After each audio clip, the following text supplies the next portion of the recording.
Hello, I'm Fort Worth Police Chief Neil Noakes.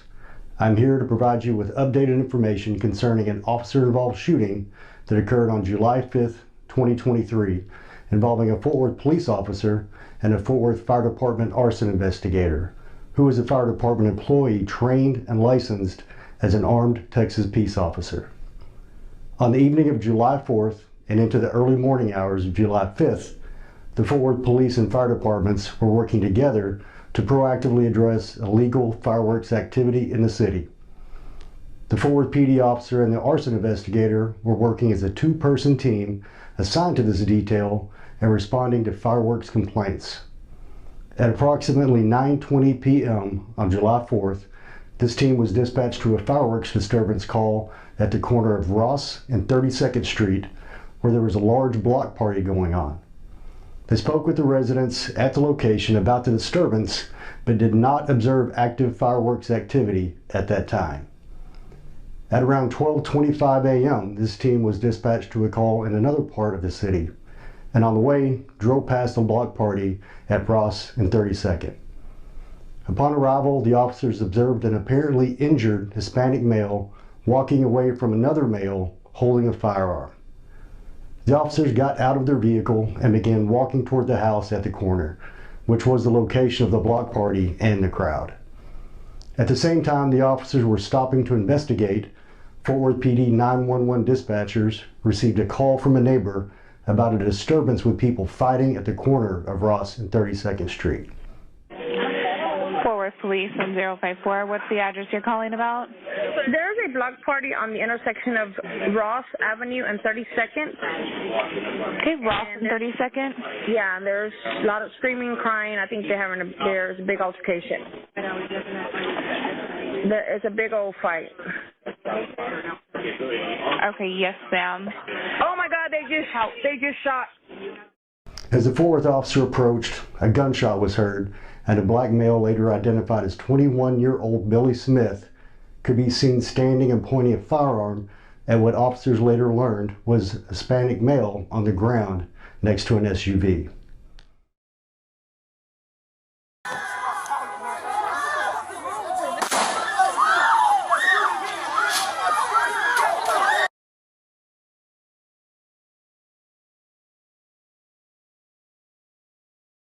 Perceiving an imminent threat to a third party, the Fort Worth officer fired his handgun at Smith, striking him multiple times. Smith fell to the ground.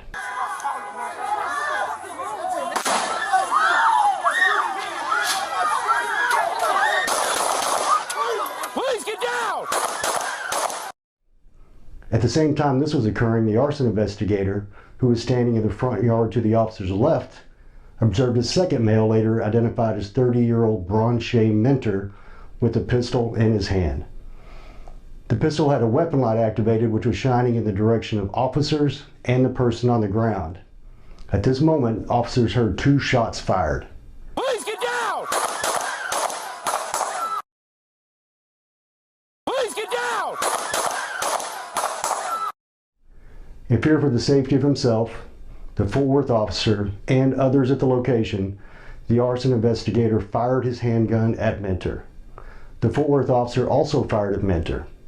Mentor was struck and fell to the ground, dropping the pistol. He then got up and ran south and around the corner of the house to the west.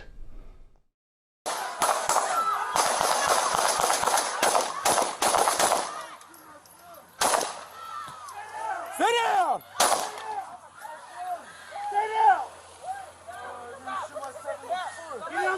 Get on the ground now!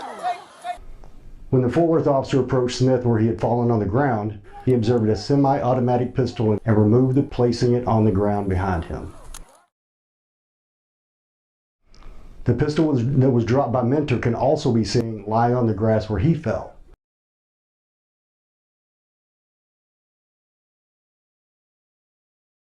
Two spent shell casings matching the caliber of Mentor's pistol were found close by. Investigators also found a leather sap, also known as a blackjack, on the ground next to the pistol.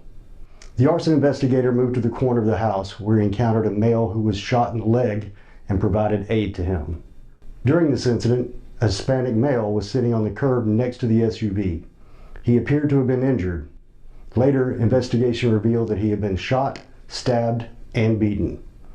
The male and a female then left the scene in a vehicle, but officers were able to make contact with them later. Additional backup officers arrived and began establishing control of the scene. Officers located 2 additional gunshot victims, a male and a female. An additional male was observed on scene with an apparent gunshot wound to the arm. However, that person did not remain on scene, did not identify himself, and investigators have been unable to locate that male. Once MedStar arrived, Smith was pronounced deceased on the scene. Mentor was transported to a local hospital and pronounced deceased at the hospital. It is important to emphasize that there is still much more information that we need to gather about this incident. Investigators are still attempting to locate and speak with several witnesses who were present that night but left before police could interview them, who we believe may be able to shed light on exactly what happened.